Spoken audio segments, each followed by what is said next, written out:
네, 키워드 첫 번째는요. 5월 CPI입니다. 내일 소비자 물가지수가 발표가 됩니다. 지난주에 고용 지표를 확인하면서 이 물가 상승 우려에 시장이 크게 흔들렸는데 역시나 물가 지표 이번 주에 잘 살펴봐야 될 것 같고요. 두 번째 키워드 체크해 보시죠. 네, 보수적 대응입니다. 이번 주 앞서 말씀드린 물가 지표부터 여러 가지 이벤트들 앞두고 있습니다. 그만큼 변동성에 주의를 해봐야 될 것 같은데 파트너님께서 아마 보수적으로 접근해라라고 이야기해 주실 것 같은데요. 같이 한번 확인해 보시죠. 네, 첫 번째 키워드 5월 CPI부터 확인해 보겠습니다. 이제 내일 발표가 저녁에 되는 거잖아요. 네, 맞습니다. 네, 어떤 부분들 저희가 좀 주목을 해야 될까요? 네. 일단 굉장히 중요합니다. 5월 CPI가 굉장히 중요하고요. 일단은 예상치가 4.2% 정도로 나왔는데 네. 전월이죠. 지난달이 3.8%였습니다. 근데 일단 중요한 게 예상치를 상회하게 되면 정말 변동성이 심할 겁니다.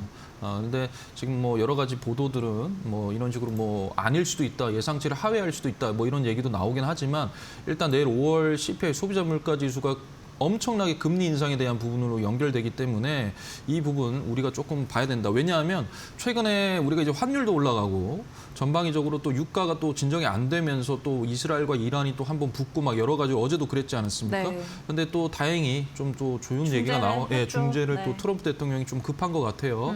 그래가지고 조금 중재를 하면서 유가도 조금 내려가고 그다음에 환율도 1,560원까지 돌파했다가 어제 이제 1,525원대까지 또 내려가는 모습을 보여주지 않았습니까? 그러니까 전방위적으로 이제 매크로 지표도 굉장히 중요한데 특히나 이제 금리가 굉장히 중요한 부분이거든요.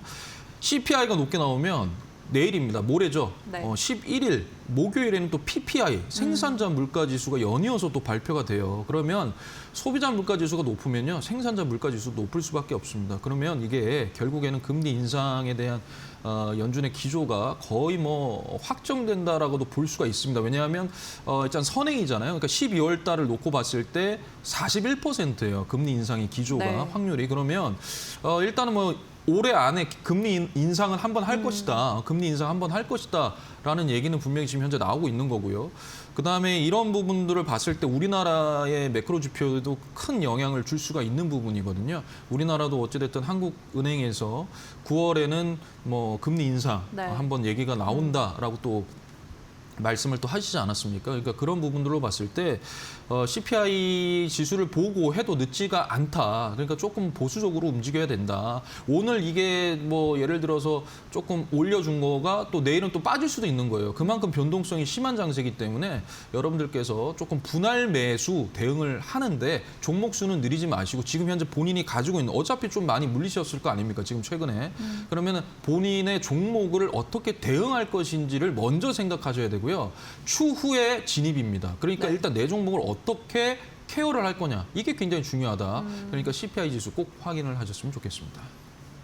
네, 아무래도 내일 이제 발표를 저녁에 하다 보니까 그쵸. 국내 증시가 네. 미리 좀 경계감을 가질 수도 있다라고 짚어주신 것 같고요. 지금은 뭔가 공격적으로 접근하기보다는 지금 가지고 있는 종목 안에서 대응을 해봐야 된다라고 이야기해 주셨는데 네. 이게 결국에는 보수적 대응과도 맞습니다. 맞닿아 있는 것 같습니다. 네. 좀 더 추가적인 대응 전략 어떻게 챙겨주실까요? 네, 일단은 뭐 이번 주 이벤트들이 뭐 거의 몰려 있잖아요. 네. 물론 다음 주도요. 미국도 선물 옵션 동시 만기일이기도 하고요. 특히나 이번 주가 굉장히 큰 이벤트들이 많습니다. 아까 말씀드렸다시피 11일 목요일에는 PPI 생산자 물가 지수가 또 저녁에 발표가 되고요. 그 전에 우리나라가 또 국내 증시가 선물 옵션 동시 만기일입니다. 네. 그래서 변동성을 또 크게 가질 거거든요.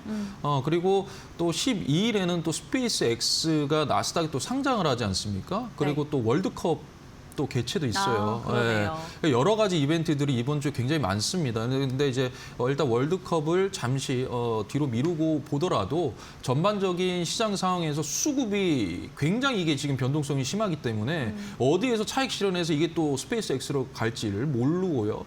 또 이런 부분 또 어떻게 금리가 또 인상될 그런 기조들이 보이면 또 갑자기 또 어떤 식으로 또 차익 실현하고 빠져나가는 그런 부분도 크기 때문에 외국인들 수급이 이제 오늘 좀 들어왔어요. 뭐 예를 들어 삼성전자나 SK하이닉스에 좀 들어왔어요. 모처럼. 네.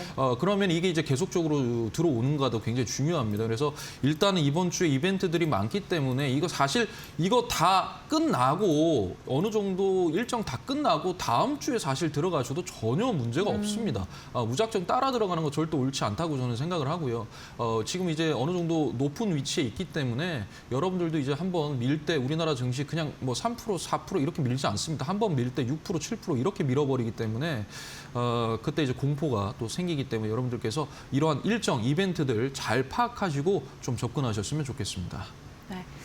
이번 주에 굉장히 많은 이벤트들 앞두고 있습니다. 일일이 또 체크를 해봐야 되고 그에 맞는 대응 전략을 챙겨봐야 될 것 같은데 파트너님께서 이러한 부분들 항상 도움 주고 계시니까 나도 이 도움 받아보고 싶다 하신다면 파트너님의 무료 공부방 입장해 보시면 좋을 것 같습니다. 지금 아래 QR코드 하나 보이실 텐데요. 가지고 계신 스마트폰에 기본 카메라 켜셔서 QR코드 가까이만 대시면 무료 공부방 손쉽게 입장하실 수 있고요.